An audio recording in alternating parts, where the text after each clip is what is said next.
2024 ఎన్నికలకు సంబంధించి ఏపీలో ఓటింగ్ ప్రక్రియ ప్రారంభమైంది. దీనిని కేంద్ర ఎన్నికల సంఘం ప్రస్తుత ఎన్నికల సమయంలో అందుబాటులోకి తీసుకువచ్చింది. ఎన్నికలకు ఇంకా మరో 11 రోజుల సమయం ఉందని లెక్కలు వేసుకుంటున్నారా? అది తప్పు. అదేంటంటే ఏపీలో 11 రోజుల ముందుగానే ఎన్నికల పోలింగ్ ప్రక్రియ ప్రారంభమైంది.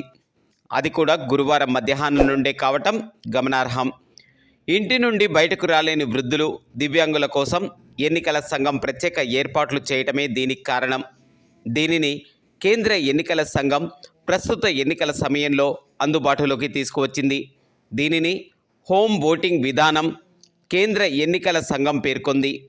ఈ విధానంలో 85 ఏళ్లు పైబడిన వృద్ధులు, 40% పైబడిన వికలాంగులకు ఇంటి నుండే ఓటు వేసే విధానం. దీనిని ఎన్నికల సంఘం అమలు చేస్తున్నారు. ఈ ప్రక్రియ వారం రోజుల పాటు కొనసాగనుంది.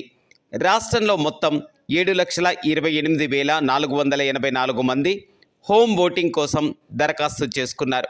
వీరిలో 85 ఏళ్లు పైబడిన వృద్ధులు 2,11,257 మంది కాగా 40% వికలాంగులు 5,17,227 మంది ఉన్నారు. అయితే వీరిలో కేవలం 28,591 మంది మాత్రమే హోమ్ ఓటింగ్ విధానాన్ని ఎంచుకున్నారు. ఈ నేపథ్యంలో ఎన్నికల అధికారులు వారి ఇళ్లకు వెళ్లి ఎన్నికల సిబ్బంది ఓటు వేస్తున్నారు. వీటిని ప్రత్యేక ఇనుప బాక్సుల్లో భద్రపరుస్తున్నారు. హోమ్ ఓటింగ్ ఎంచుకున్న ఓటర్ల ఇంటి వద్దకే అధికారుల బృందం వెళ్లి బ్యాలెట్ పేపర్లను అందజేసి హోమ్ ఓటింగ్ ప్రక్రియ కొన్ని జిల్లాల్లో ప్రారంభించారు.